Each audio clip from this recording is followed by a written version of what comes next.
പത്തനാപുരത്ത് ജ്യോതികുമാർ ചാമക്കാല വലിയ പ്രവർത്തനങ്ങൾ നടത്തി. ശക്തമായ പോരാട്ടത്തിന് വേണ്ടി അവിടെ പത്തനാപുരം വേദിയായി എന്നൊക്കെ പറയുന്നവർ കെ വി ഗണേഷ് കുമാർ എന്ന നേതാവിനെ മനസ്സിലാക്കണ്ടേ?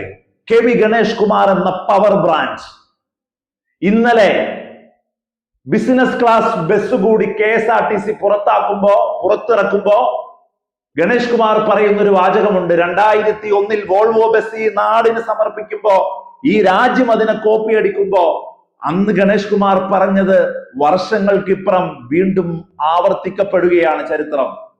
ഇന്ത്യ ഇത് പകർത്തും.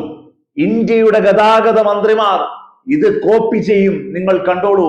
രാജ്യം മുഴുവൻ ബിസിനസ് ക്ലാസ് ബസ്സുകളെ കൊണ്ട് RTC വലിയ ഡെവലപ്മെന്റിലേക്ക് പോകും എന്ന് പറയുന്ന power brand K V Ganesh Kumar.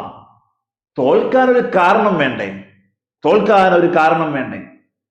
Tight fight ആവാൻ ഒരു കാരണം വേണ്ടേ? വ്യക്തിപരമായ ജീവിതത്തിലെ പ്രശ്നങ്ങൾ ഉണ്ട്.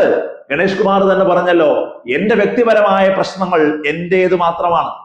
അതിന് എന്റെ കുടുംബവും ഞാനും ഉത്തരവാദിത്തപ്പെട്ടവരാണ്. പക്ഷേ ഞാനെന്ന ജനനായകനെ വിലയിരുത്തേണ്ടടുത്ത് പൊതുസമൂഹം വിലയിരുത്തണമെന്ന് പറഞ്ഞ് 16ാം നിയമസഭയിലെ തെരഞ്ഞെടുപ്പിലേക്ക് നേരിട്ട ഗണേഷ് കുമാർ ഇന്ന് ചെന്ന് നമ്മൾ കാണുമ്പോൾ ഓരോ സമയത്തും പറയുന്നത് ഒരു ചിരിയോടെ, പത്തനാപുരത്ത് ഞാനല്ലാതെ മറ്റാര്, ജനങ്ങൾക്ക് എന്തു ബദൽ എന്ന് ചോദിക്കുന്നത് അതുകൊണ്ട് തന്നെയാണ്.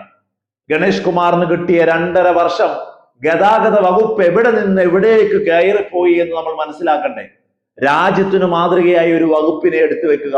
അതുകൊണ്ട് പത്തനാപുരം എന്ന് പറയുന്ന നിയോജക മണ്ഡലത്തിലെ ജനങ്ങൾ അഭിമാനമാവുക, അങ്ങനെയല്ലേ? ഉദാഹരണത്തിന് തൊടുപുഴയുടെ വികസനം, വലിയ രീതിയിൽ തൊടുപുഴയിൽ വികസനം ഉണ്ടായി എന്ന് നമ്മൾ പറയുന്നുണ്ട്. അതുകൊണ്ട് തന്നെയാണ് ജോസഫ് എന്ന പവർ ബ്രാൻഡ് തൊടുപുഴയിൽ ലെജൻഡറി ആയി ഇങ്ങനെ നിൽക്കുന്നത്, അല്ലെ? കാരണം ആധുനിക തൊടുപുഴയുടെ ഒരു ശില്പിയാണ്. ജനങ്ങൾക്ക് ജോസഫിനെ കുറിച്ച് പറയുമ്പോൾ ഒരു മതിപ്പും ഒരു അഭിമാനമൊക്കെയാണ്. അതുപോലെ തന്നെയാണ് കെ വി ഗണേഷ് കുമാറിനെ കുറിച്ച് പത്തനാപുരത്തുകാർ പറഞ്ഞു. പാലക്കാട്ട് നമ്മൾ ചെന്നിട്ടിപ്പോ അവരുടെ അവസ്ഥയെ കുറിച്ച് ചോദിച്ചാൽ എന്താ അവർ പറയാ? രാഹുൽ മാങ്കൂട്ടത്തിൽ എന്നല്ലേ MLA അവർക്കുണ്ടാക്കിയ വിഴുപ്പഴക്കൽ, അവർക്കുണ്ടാക്കിയ മാനസിക വിഷമം, ആ നാടിനുണ്ടാക്കിയ മാനക്കേട്, അതങ്ങനെയാണ്. ഒരു MLA, ഒരു ജനപ്രതിനിധി ഉണ്ടാക്കുന്ന പ്രശ്നം അവിടുത്തെ ജനങ്ങളെ അറിയാതെ ഹോണ്ട് ചെയ്യും. അതിലൊരു സംശയമില്ല. കാരണം പാലക്കാട് എന്നൊക്കെ കേൾക്കുമ്പോ മാങ്കൂട്ടത്തിന്റെ നാടല്ലേ, അങ്ങനെയൊക്കെ ഉണ്ട്. കല്ലുവാതിക്കൽ എന്ന് പറയുന്ന ഒരു സ്ഥലം നമ്മൾ കേൾക്കുമ്പോൾ കൊല്ലത്ത് പണ്ട് വിഷമദ്യ ദുരന്തം നടന്ന സ്ഥലമല്ലേ എന്ന് നമ്മൾ പറയില്ലേ? പുറ്റിങ്ങൽ എന്നുള്ള സ്ഥലം കൊല്ലത്ത് കേൾക്കുമ്പോ വെടിക്കെട്ട് അപകടം നടന്ന സ്ഥലമല്ലേ? എന്തായിരുന്നു ഇവിടെ? ഭയങ്കര അപകടമായിരുന്നല്ലേ എന്ന് നമ്മൾ ഓർക്കുന്ന പോലെ അതിങ്ങനെ ഹോണ്ട് ചെയ്യും ആ നാടിനെ.